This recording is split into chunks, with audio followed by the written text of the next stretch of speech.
Welcome to Tech Abilities, produced live in the Blind Abilities studio. I want to thank all of you for listening and for sending in your feedback. It's well appreciated. And if you want to send us some feedback, give us a call at 612-367-6093. Leave a message. We'd love to hear from you. Or send us an email at info@blindabilities.com. Be sure to check out the show notes for all the tech tidbits and news that we cover in this episode. So without further ado, let's get this show started. Sorry, Charlie. We won't diss him any more than he deserves. When they do that voodoo that they do so well, Jeff. Why am I not annoyed right now? I'm going to give a spoiler away right now. Ready? That Titanic sinks, people. It sinks. You pick up a Samsung phone and you leave the store with it and it's like depreciated already. How's that, Serina? Perfect. I would be like, hey, comma, what's up? Exclamation mark or question mark. And I'd send it to Jeff and I'm like, I was too lazy to change it. Like 12 pages of apps. I'm just trying to wrap my brain around that. I think I have 10 right now. I have 3.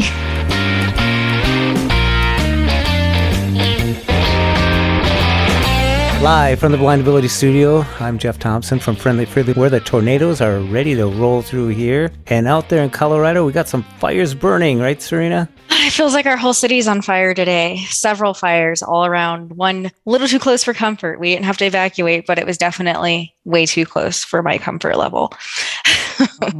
At least your roof is not on fire, right? No.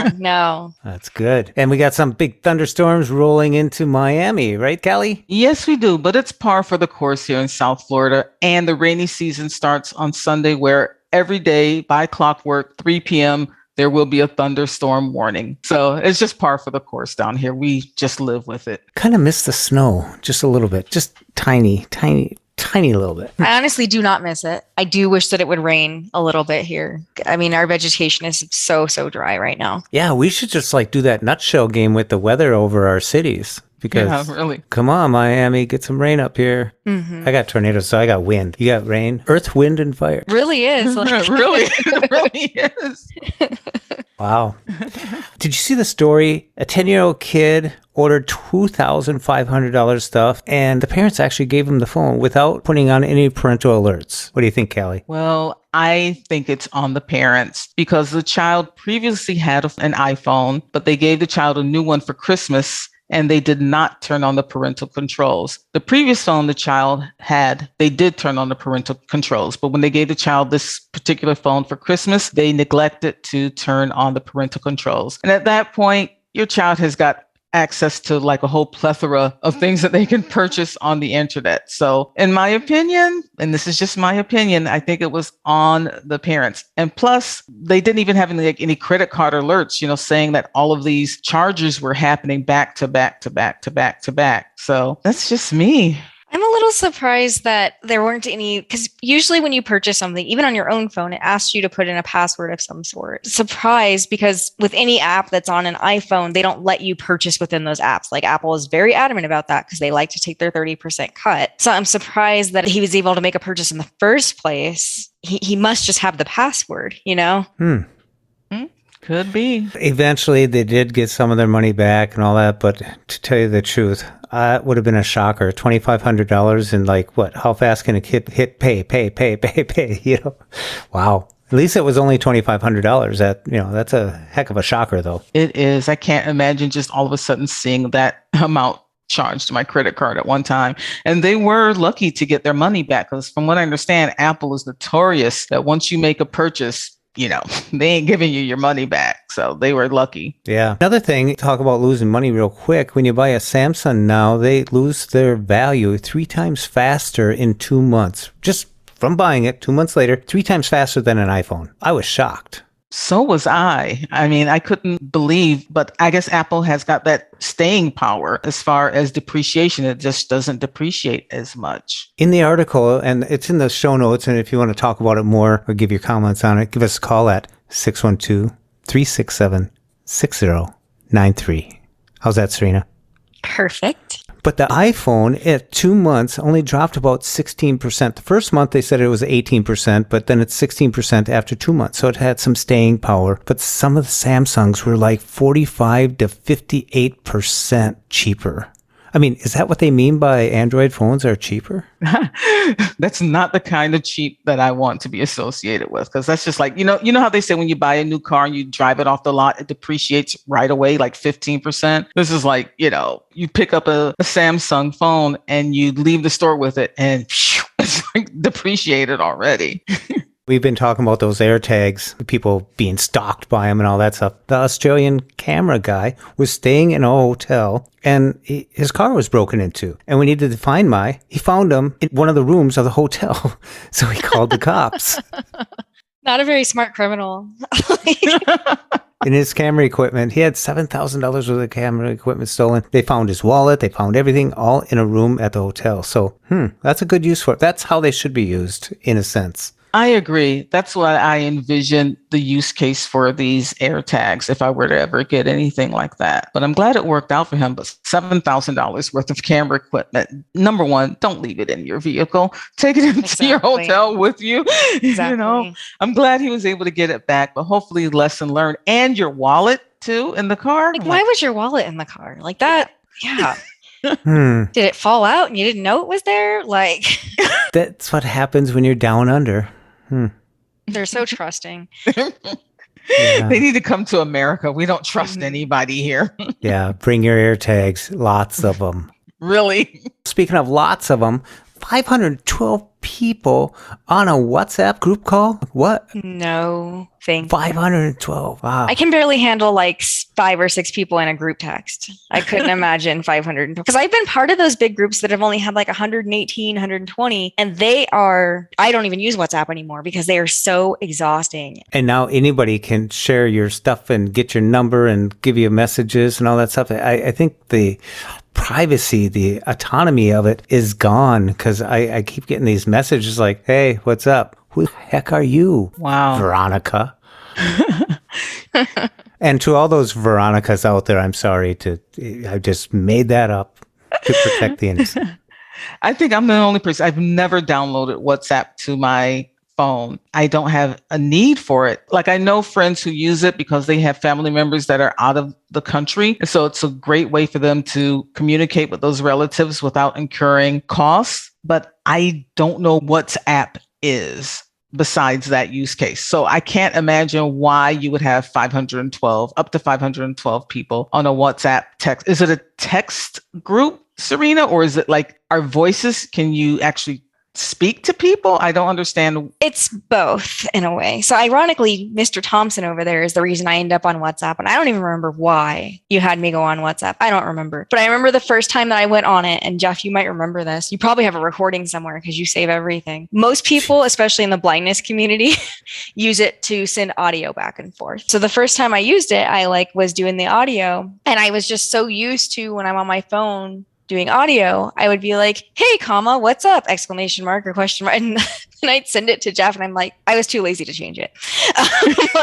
It was literally, you would hear me saying those words because it's recording it in my brain. I'm like, oh, I'm dictating if I'm talking into my phone. Mm-hmm. So that's why it's really popular amongst the blindness community because it's really quick and easy to send really long audio clips to a group back and forth as opposed to texting. But you can also text and share links and videos and photos and things like that too. Okay, when you say lengthy audio message? I don't think there is a limit. I've seen some where I don't even listen to them because they'll be like 15 minutes.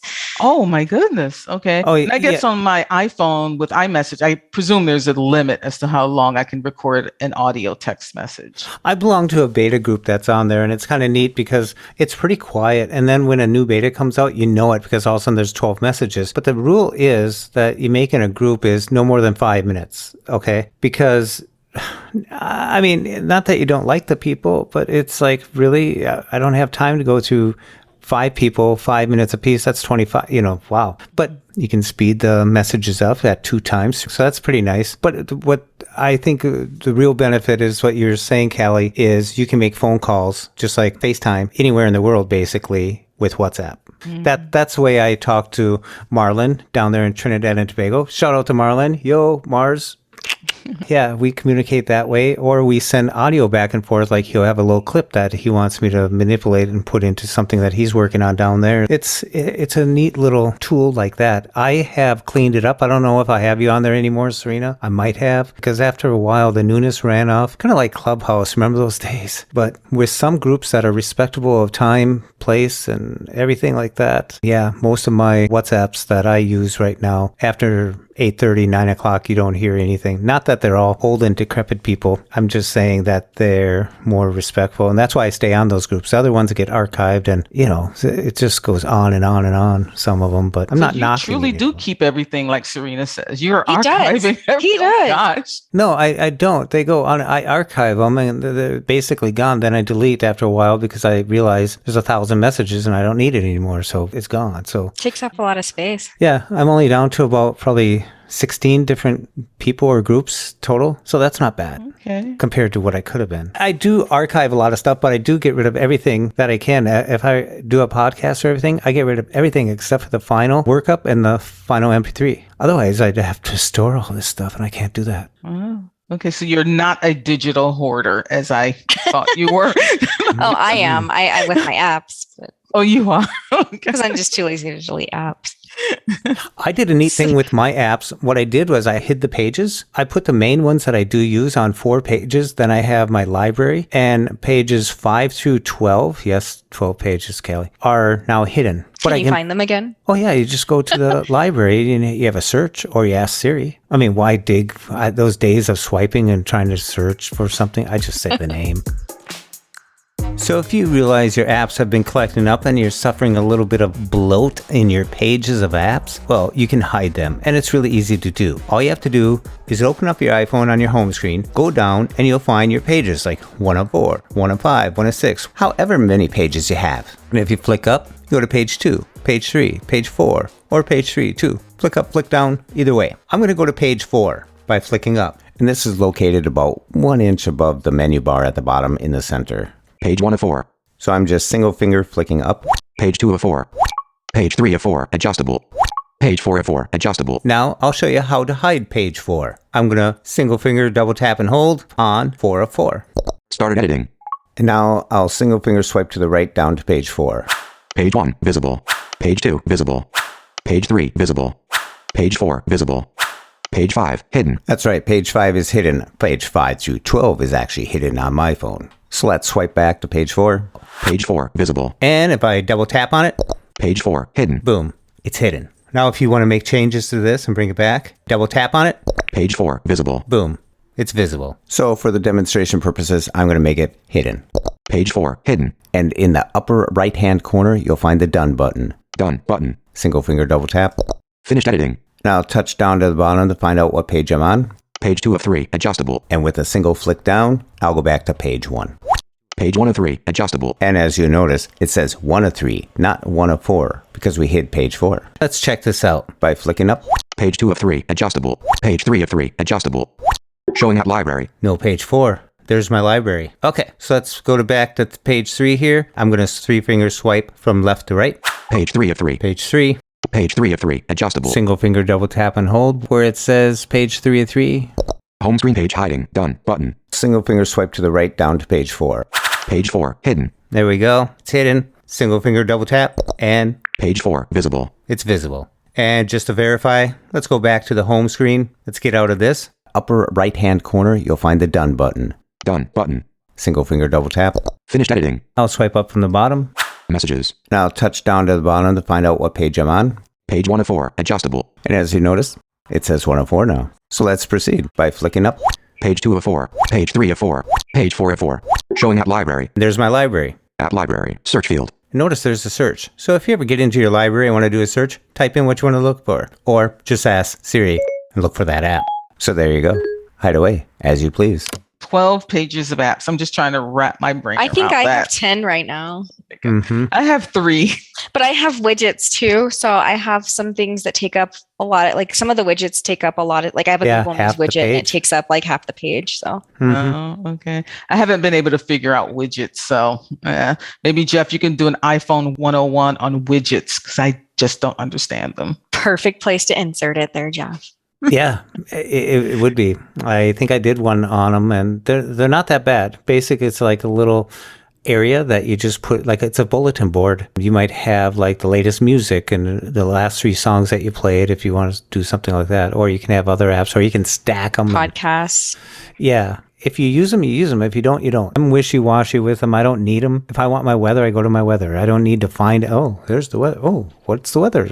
I'm not like looking for Easter eggs anywhere, but the widgets kind of do that because sometimes they rotate and a different one's up instead of the other one, you know? So. The calendar one's cool to have too, because it's a really quick way at a glance to just see what's on your calendar instead of having to find the app or go to the today screen or anything like that. Okay. So Jeff, please do that iPhone 101 on widgets because I want to figure out how I can use that. Hint, hint.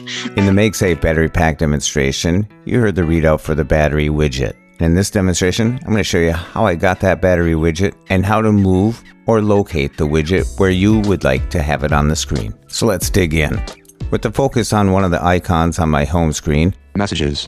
I do a 3-finger swipe from left to right, and I end up in the Today view. Showing today view. And here, I have a few widgets. Let's just swipe to a couple of them.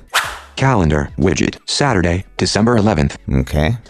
Siri suggestions. Widget. Send a message to Pete Lane. Messages. Actions available. Actions available. And now, to get into the edit mode, I just flick up until I hear Edit mode. single finger double tap. Started editing. Siri suggestions. Now, up in the upper left-hand corner, you will find Add widget button. single finger double tap. And now I'm going to go all the way down to batteries. Batteries button. Single finger double tap. Sheet grabber button. Now, you might hear sheet grabber, or they may have fixed that by now. But basically, if you tap on that, it's just going to take you back to where you were. It's like a back button in a way, or a close button. One of the developers probably wrote sheet grabber instead of back or, close. I'm going to swipe through this. Widget preview. Small. And here's the first option I have. It's the small widget. And the battery widget, well, it'll read out the battery levels of the devices that are connected with my iPhone. iPhone, 68% charged. Charging. MagSafe battery pack, 100% charged.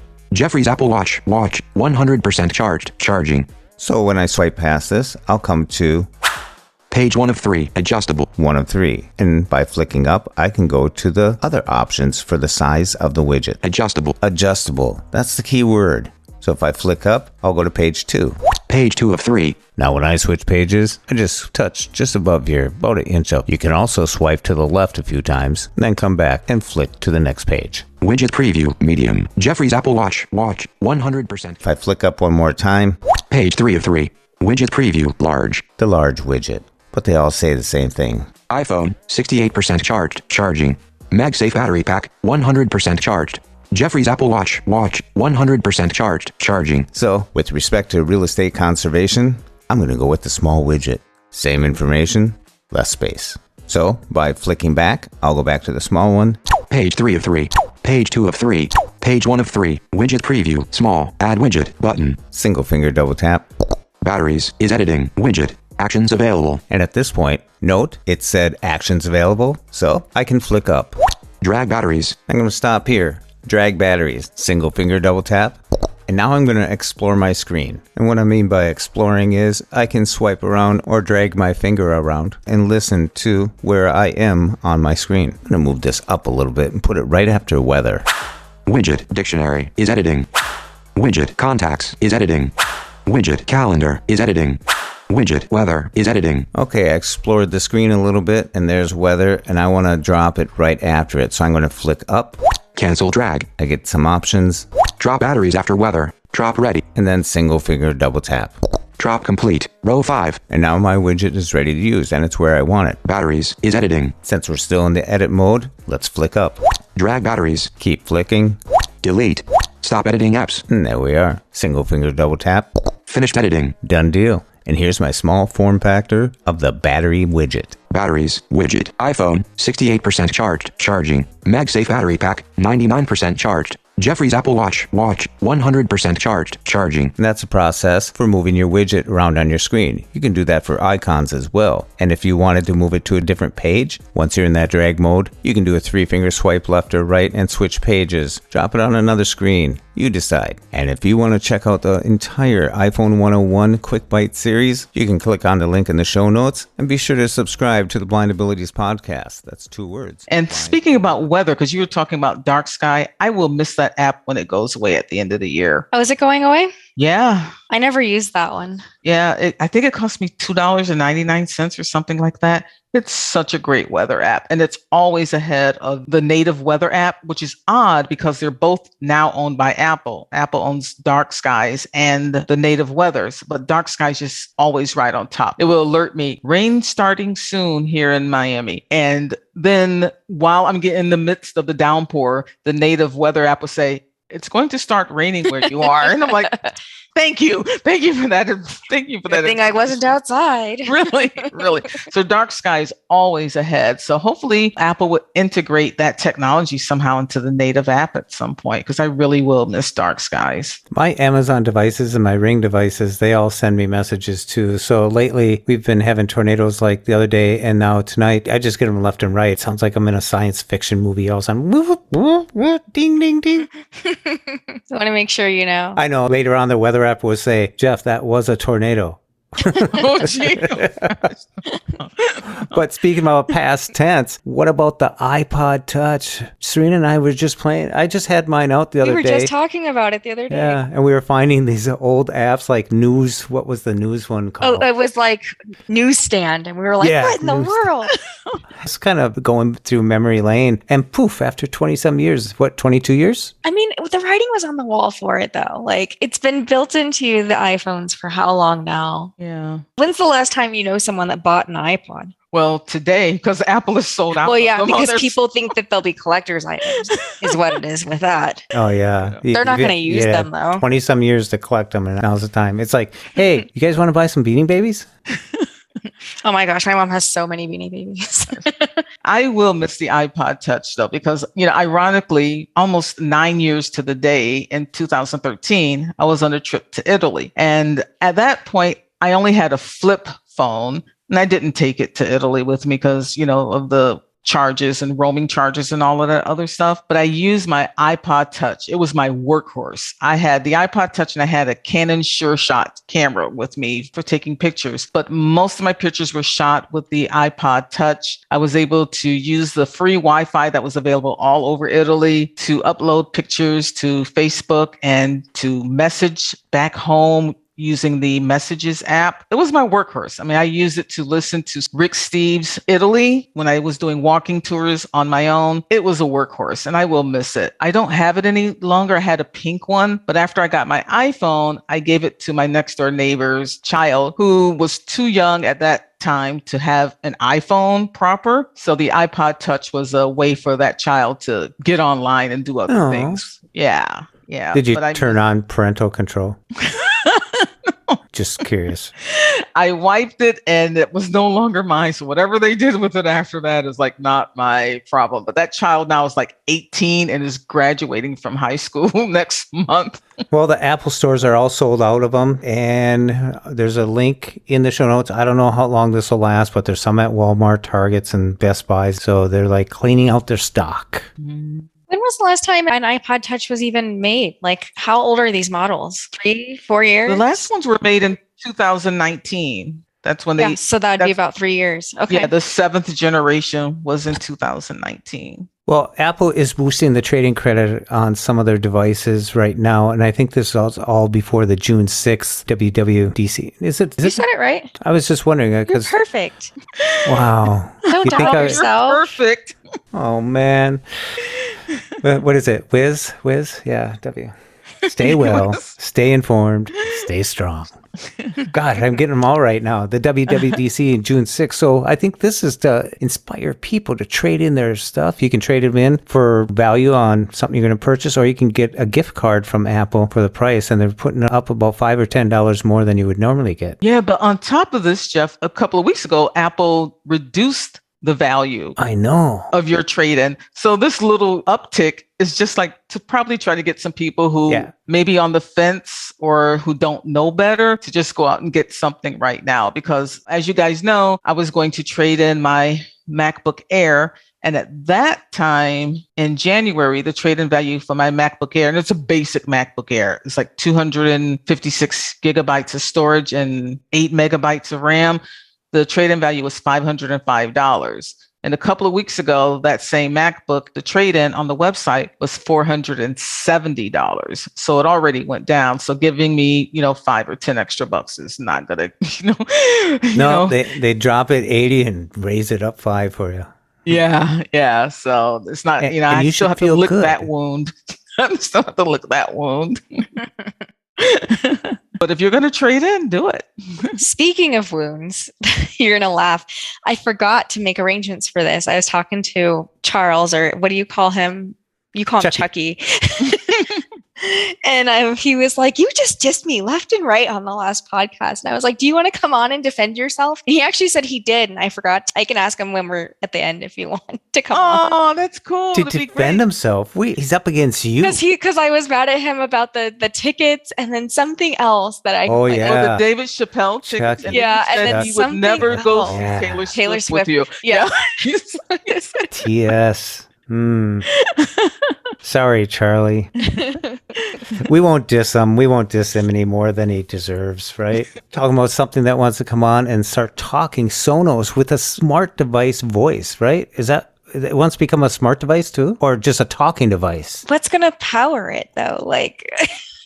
It already had Alexa built in, right? That's an option, but you don't get everything. Like you can't check notifications. You can't do certain things. So it's like the broke down Alexa. Yeah, it's like, you get 3 wheels Bare on a bones. car. Yeah. But the one difference they said is that everything stays on the speaker. I mean, nothing goes to the cloud. So it's not like keeping your voice and no one's listening. There's not like a stream of your voice. Everything is being done from the speaker. So if somebody has privacy concerns, I think that would be awesome. I don't know anything about Sonos because I don't own them. I've just heard about them in the blindness community because of the Alexa integration, but I have no experience with them at all. But I just think that's nice that everything stays with the speaker, and it's not on the cloud somewhere. I guess the voice is from that Breaking Bad actor. Giancarlo Esposito. Yeah, so you'll get that.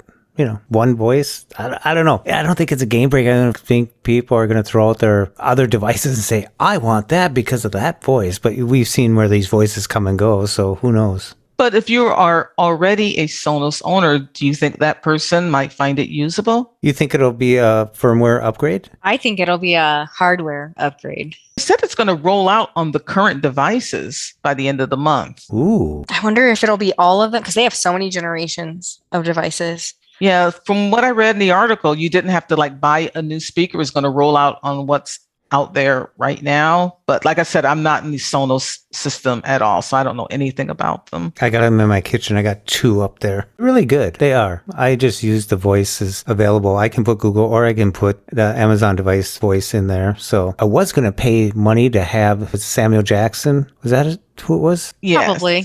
Yeah. Kind of naughty a little bit. It was okay, but I didn't pay. I think you could try it for a little bit, sample it, and then I decided not to. They wanted $1.99 a month or something like that, so it wasn't really worth it. $1.99 a month, not just a flat. I think you'd buy it. I think you buy it for $2.99 or something. I can't remember, but I only tried it. It kind of had a naughtiness to him, so it was interesting. Yeah, I think that's why people wanted his voice for those who did purchase it. Because he had that book about go the F to sleep. And huge hit. Children's book.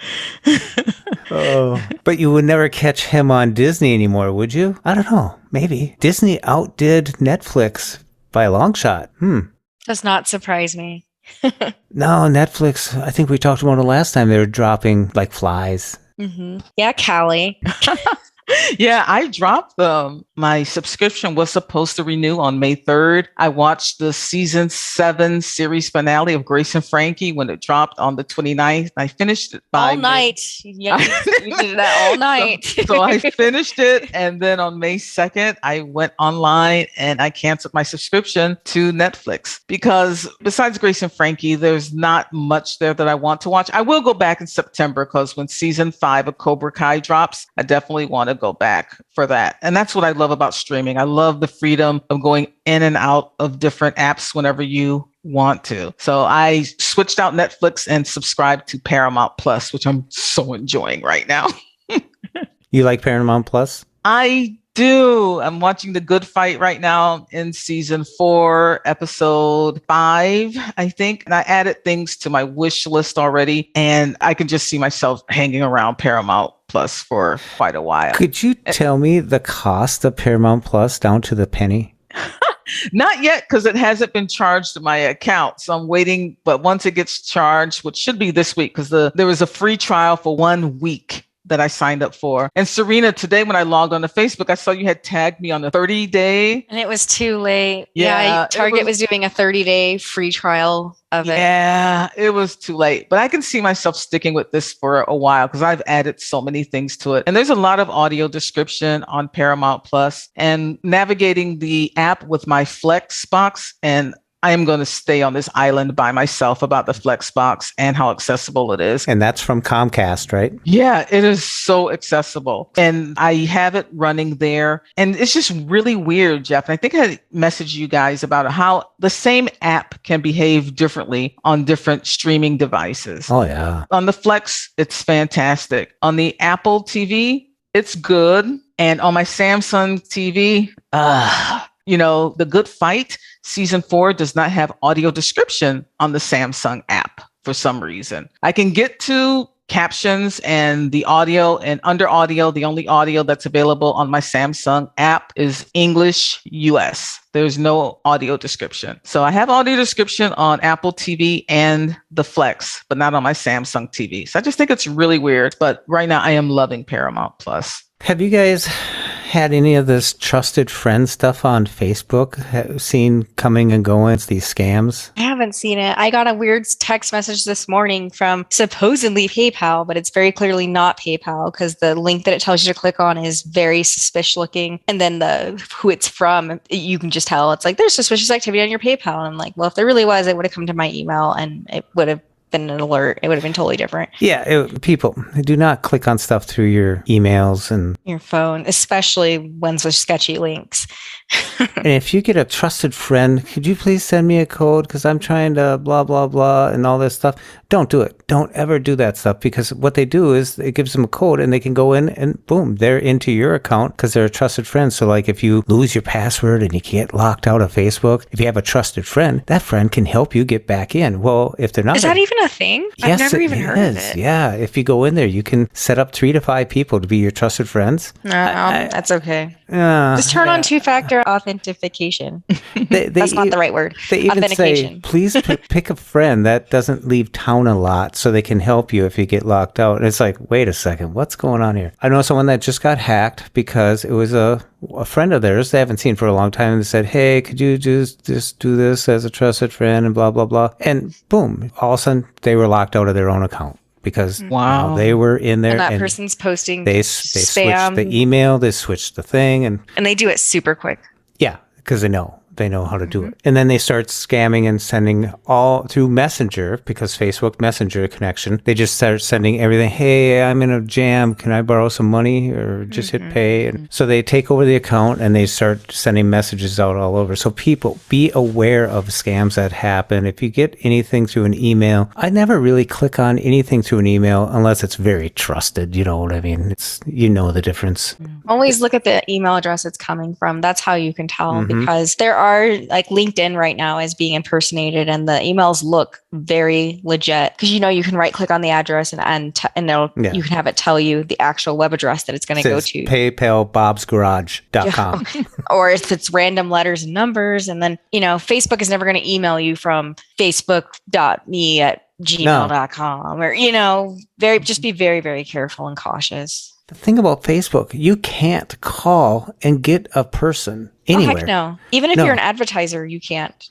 They say they might be starting to do this personal stuff where you can actually get into a chat with a live person, but they said they're going to do it for people who are creatives. If you're spending money on the platform, essentially. Yeah. But even that is iffy. Like I've seen a lot of people who are like, my account just got hacked and they spent $2,500 in ads and Facebook is not helping me. Like it's bad. Their customer service is horrible. I was part of like a Facebook marketing program for one of the companies I was doing some social media for. And we had really good access with the people teaching you how to spend money on the platform. But should something have gotten hacked or we were having trouble with something, it would have been impossible. Yeah, you can go into your Facebook. Like if you ever donated money to a charity thing in Facebook and you said, oh, I'll just pay it this way, that's in there. So go into your Facebook, go into your settings, go down and see what they have on you and remove if you don't want to have it there anymore. I think it's too vulnerable of a place right now to really have some type of payment set up through there. I'm not knocking Facebook. I'm just trying to build some awareness for people to be savvy about what you're doing online, where you have your accounts and what's connected to what. You gotta be safe. Yeah. I want to ask Serina a question, if you don't mind, Jeff. I want to circle back to something she said about the PayPal text that you received. Mm-hmm. And you said you were able to find out the link was suspicious. How can you check if a link is suspicious without actually clicking on the link and opening it up? The link that was sent via text, if it was from PayPal, first of all, the root of it would be paypal.com/ blah, blah, blah, blah, blah. Plus HTTPS. Well, this had the HTTPS, but it was HTTPS string of random letters and numbers. Like it was just gibberish. Mm-hmm. The other thing that was really suspicious is rather than like usually when PayPal, because like when you log into your PayPal, it'll send you a verification code quite often. And it comes from one of those shortened text numbers. Like it'll be like 89336 or something, something random. Mm-hmm. This one said from like PayPal at something gmail.com was who it was from. So it was somebody that sent it through like an Apple ID that they created just to spam iPhones. PayPal will never send you a link saying there's suspicious activity on your account. Click this link to log in. They won't do that. No. They will say change your password or whatever. And if you really doubt it, if it's like, well, maybe there's something going on with my PayPal, go to another tab and actually go to paypal.com and log in and see if there's actually suspicious activity. Okay. Or better yet, go to your app. Yep. And you'll find out a lot of information there. It'll be there too. Because if there really was something suspicious, the email it probably wouldn't have texted me, first of all. It would have emailed me. There probably would have been a push notification directly from the PayPal app. Like there's far of different ways that they would have contacted me. And then the other thing is my PayPal is set up to anytime that I use my PayPal, as soon as I click purchase or whatever, I get an email from service@paypal.com saying, here's your receipt. And then I get a push notification from the PayPal app saying you just spent X amount of dollars on this. Just like Apple website does when you do a purchase, boom, you get something that $11.42, according to Callie, has been charged to your account. Exactly. $11.06, Jeff. Okay. There's a lot of spam emails that come through. Typically, the way you can identify them, because with an email, Callie, it is a little bit harder because you have to right click on that hyperlink and have it, I forget what it says, but it says like show link target or something like that. Like it's something weird. But I know how to do it in email because I go to the from address and double click on it and then double click again and then it'll tell me and then I can go down and see. But it's usually very obvious because 99% of the time there's a typo of some sort, and we are prone to noticing typos more than sighted people because our screen reader reads it funky. So we know something's off. The grammar's usually not the best. Went to hospital. Yep. You can tell. You really can. If it seems fishy, delete it and go check the actual place that, is claiming that something weird is going on. Yeah, there are some that I just know are spam. Like one of my accounts, which has never, ever been associated with my Apple account. I get an email every month and it's just from Apple ID, but my screen reader reads it as something really weird. It has these weird characters in it. Yep. I mean, I know it's not from Apple anyway, because it says, dear customer, here's the receipt for your order. I've gotten those too. Here's the receipt for your order. I've gotten those. And then it's just a JPEG. So know that you're like, no, this is not. Or you can get these emails that come from like a credit card or something like that and says, hey, you have these special offers that you can blah, blah, blah, blah, blah. I never go into those because it's just like, do you remember when you used to get a credit card bill in the mail? They used to have these things that just fall over the floor if you're not careful. Yes, all the brochures. Yeah. Oh, yeah. That's what these emails are. And it's so true. So I usually don't go anything through email that I can't go through on my own. And then I know where I'm going because it's just too risky nowadays. Can never be too safe. Mm-mm. Last time we were talking about we didn't have time to get it all out. Actually, we did, but we had to. Somebody put it on the chopping, what is it called? The chopping block. Yeah. Yeah. It's laying around here I on wonder the who did editor's that. floor. Well, Jeez. but I did want to bring it back up. The Target and the Shipped app, combining them, I did You it. got to spell that. You got to spell it. SHIPPED. No. No, No. SHIPT. There you go. I did it within time. If that was a spelling bee, you'd be disqualified. Ding, ding, ding. Yeah.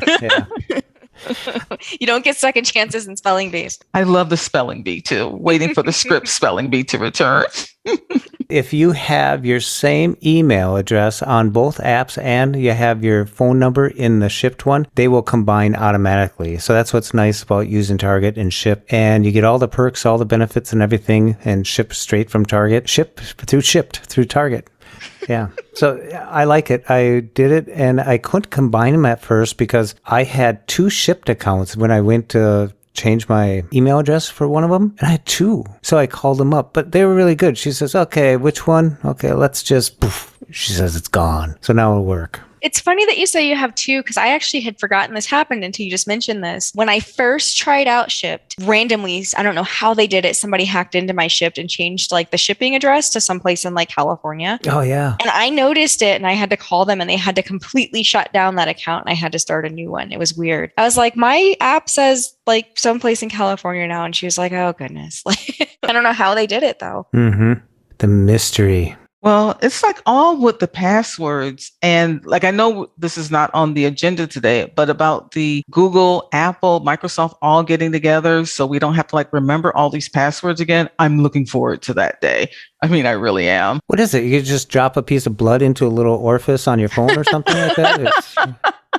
I don't know what it is, but whatever it is, I am down for it. Because right now I use the Apple 20 keychain. characters. Oh, those are keychain. horrible. Because if you need to access it on like a laptop, you're like, Well, if I'm on my MacBook, I'm good. But what I've actually like done, and this is just to tell you how like I just have way too much time on my hands.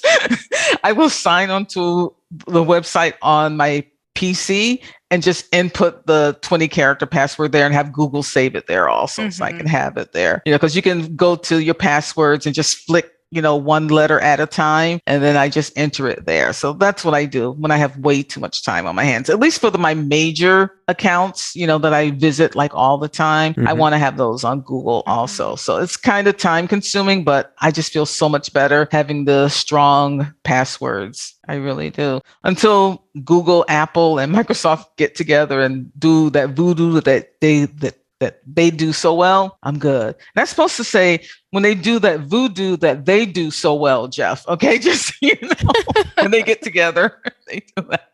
That's a tongue Voodoo that twister. they do so well.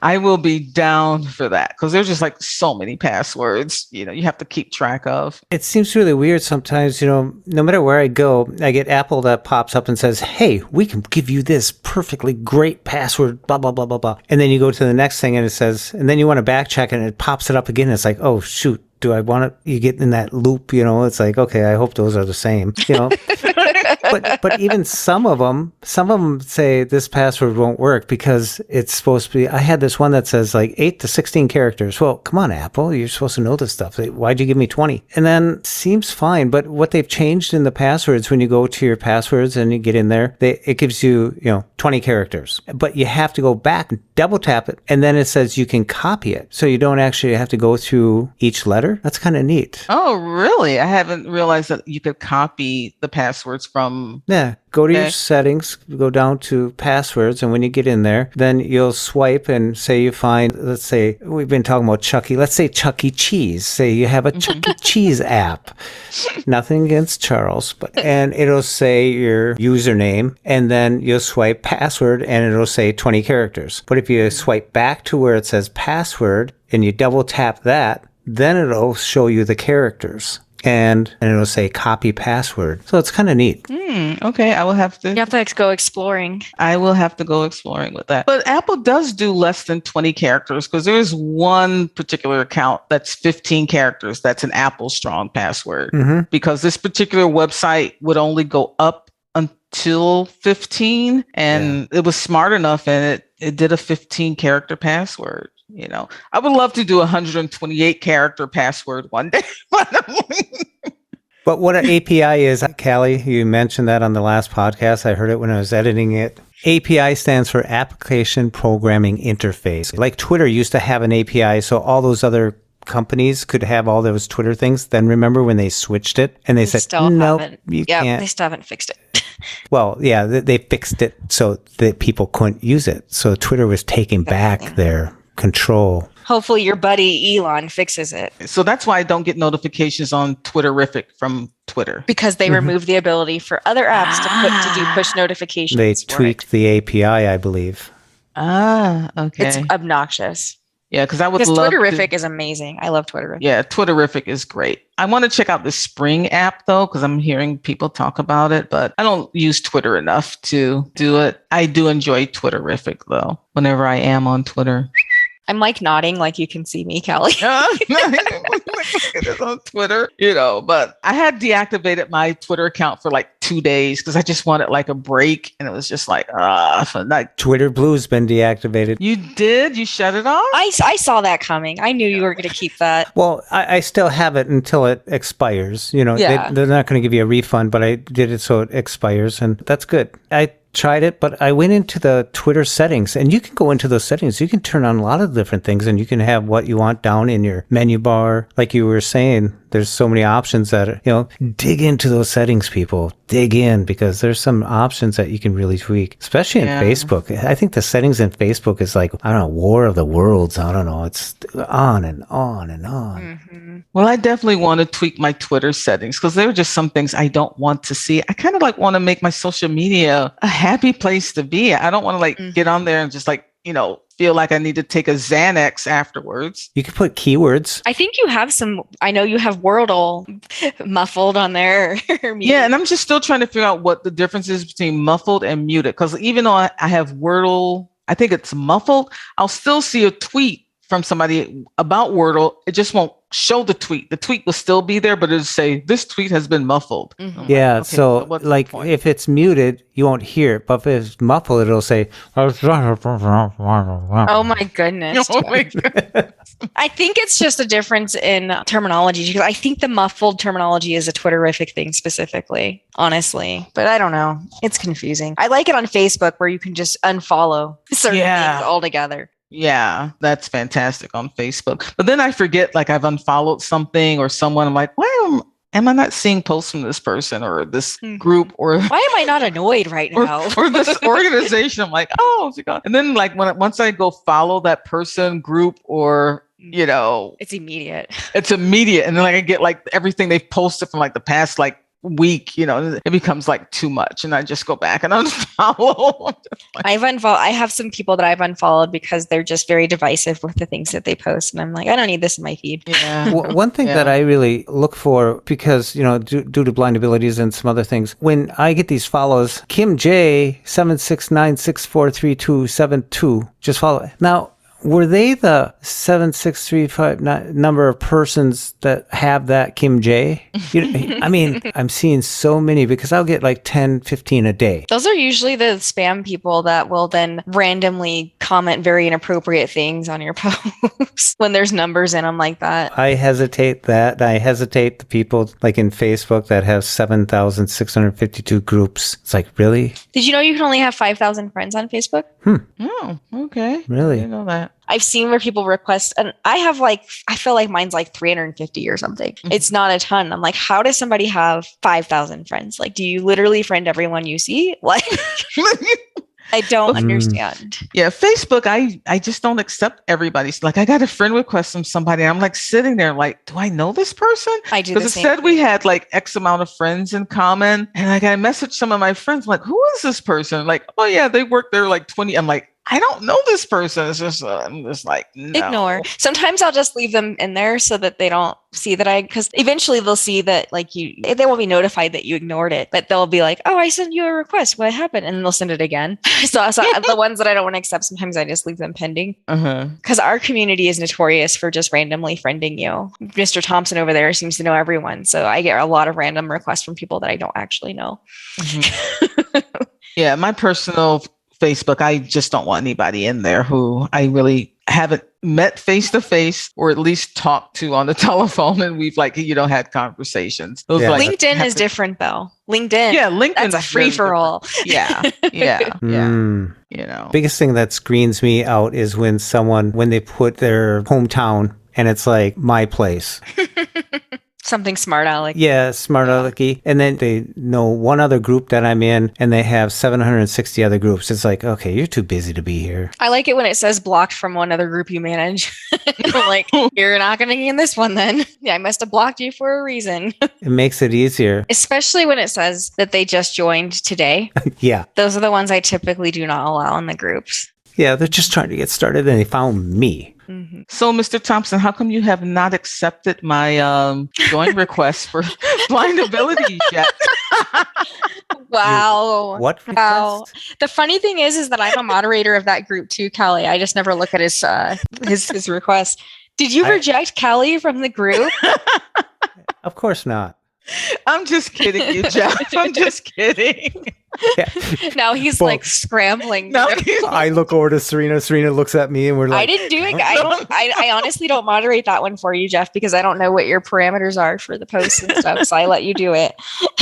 Every once in a while I jump on yours and I just, because I'm doing nothing or something. Mm-hmm. And I'm just like, who's this person? Who's this? It's the AT group gets a lot of requests to join. What's your group, Serina? A sister technology community for the blind and visually impaired. Okay. You would find great benefit in that. That one rarely has any spam posted to it. It's a very active group, honestly. Is it public or private? It's private. Okay. All the members wanted it to be private because of the fact that, it was a blindness community and they wanted their privacy to be protected. So I made it private a few years ago. Okay. It used to be public. Yeah. So look for my requests for those two groups at some point here.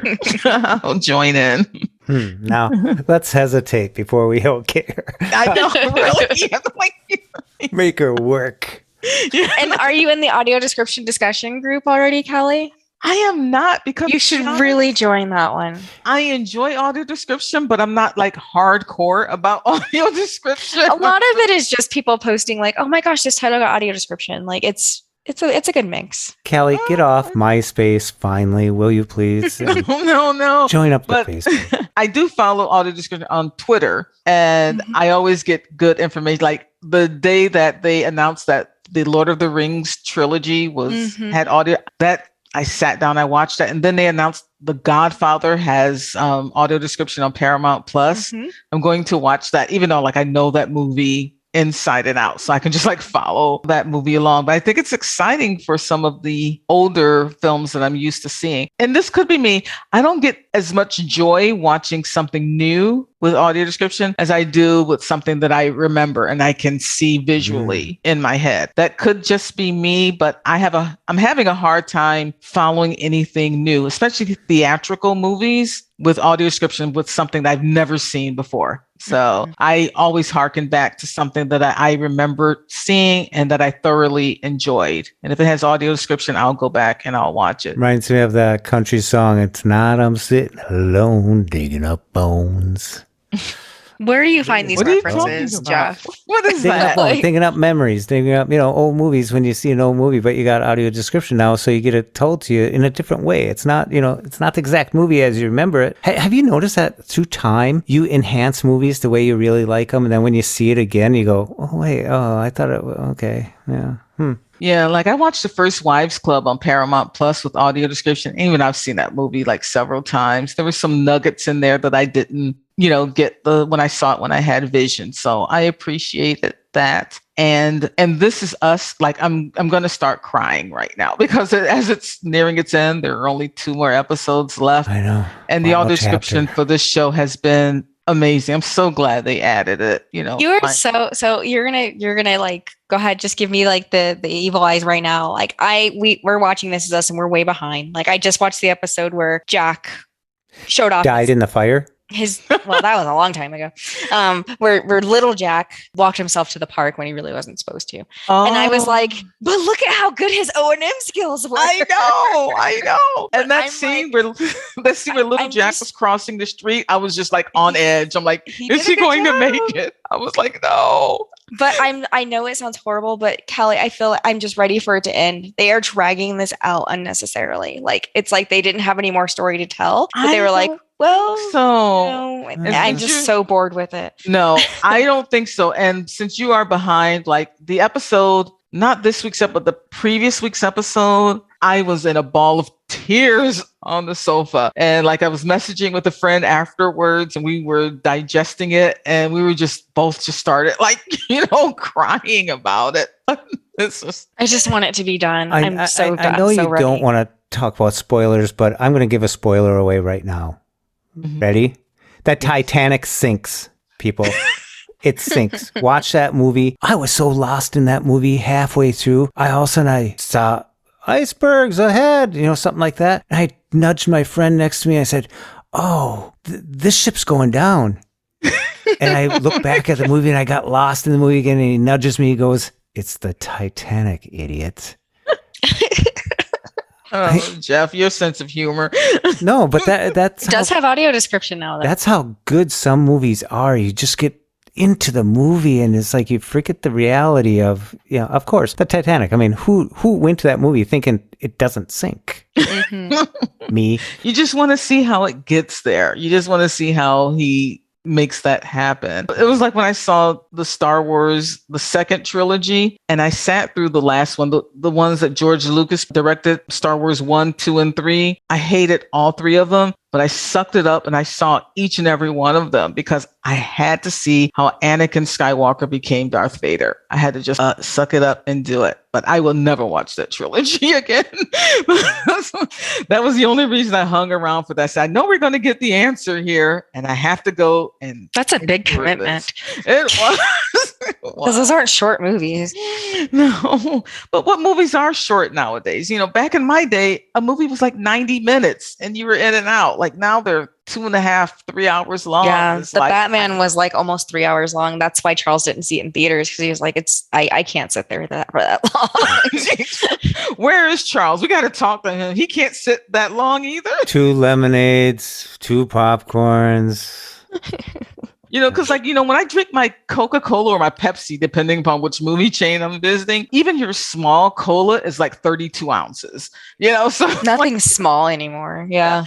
it's like, I can't sit that long through it. It's like even music back in the day, a single was like 3 minutes and 30 seconds. That was like it. Like now they're just like, they just go on too long. I just don't have the time anymore. Anybody like Gaga's new song? I haven't heard it. Well, I didn't know she had any. I'm so out of it now with music. Hold Your Hand? Nope.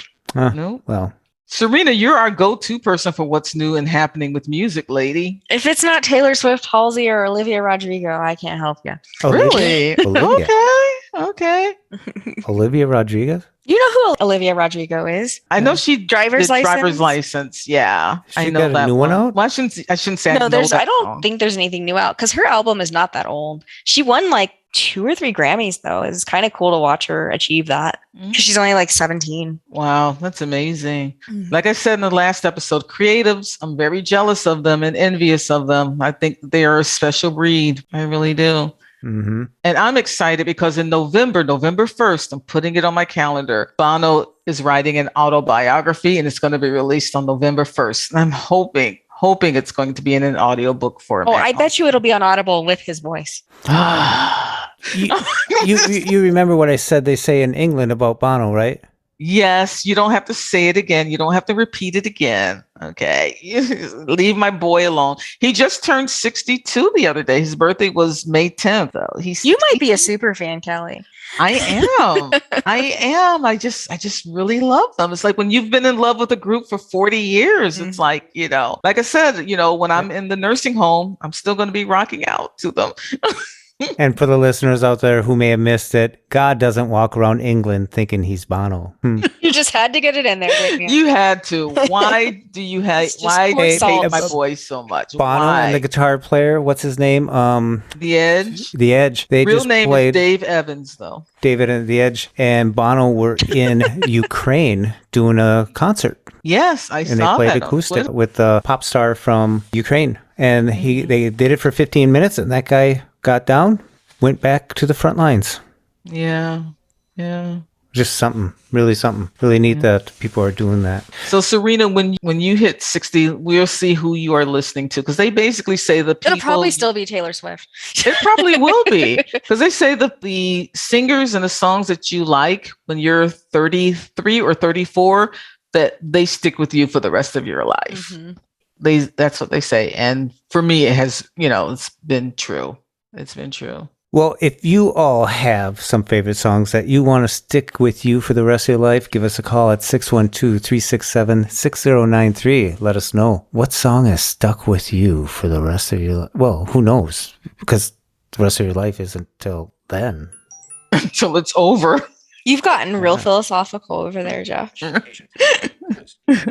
And we didn't get blown away. I mean, You're not on fire. You're not washed up in Nope. water. And I'm not There's no clicking my sirens heels going off wanting to over go there. home. I just want to go home. yeah, all of my alerts said, rain's supposed to be starting soon. And that was over an hour ago, and still there is no rain. Serina's not on fire, and Jeff is not blown away. So this is a good night. So if you're Taylor Swift out there, give us a call at 612-367-6093. We'd love to talk to you. When you post this, I need you to tag Taylor Swift in it. Oh, that would be awesome. I really need you to. How cool would it be if she called and sang a Blind Abilities jingle for us? That'd be amazing. We're teardrops on our podcast. If you're listening, Taylor Swift, we adore you. This is 2 podcasts in a row where you've been mentioned. Why do you have to be so loud? It's why do you have to be so mean? Well, it's 7 a.m. And I'm feeling 22. Oh God, if I felt 22 again, that would be amazing. Honestly, to have witnessed someone coming up from just a teenage songwriter, singer, awesome songwriter, songwriter for her first album and stuff like that, and see her transition out of the country into the pop, into where she is today. The curse words? Well, I mean, just to where she is today, and to the control and power that she has over her own brand now is just awesome. It's just wild. I mean, that's I don't know. You don't see that too often. No, I agree with you. I don't, I shouldn't say I'm not a fan. I just don't have any of her music on my iPhone or anything like that. But I have mad respect for what she's been able to do for herself. There are a lot of strong women out there in the music business, like Rihanna with her Fenty brand. And, I'm just thinking what these women are doing nowadays. It's amazing. They're taking control of their futures. There we go. We should talk about strong women in the blindness community. Stay tuned next week. Well, Serina, stay out of the fire. Jeff, stay out of the wind. And Callie, stay dry. I will. And to all you listeners out there, thanks for listening. Stay well, stay informed, and stay strong. And thanks for listening. And until next time, bye-bye. And then cue our funky music, right? And for more podcasts with the blindness perspective, check us out on the web at www.blindabilities.com, on Twitter at blindabilities, and give us a call at 612-367-6093. Leave us a message and let us know if we can put your voice on the next podcast. Drop us an email at info@blindabilities.com and download the free Blind Abilities app from the App Store and Google Play Store. That's 2 words, Blind Abilities. And from all of us here at Blind Abilities, through these challenging times, to you, your family, and friends, stay well, stay informed, and stay strong. I want to thank you for listening. Hope you enjoyed. And until next time, bye-bye.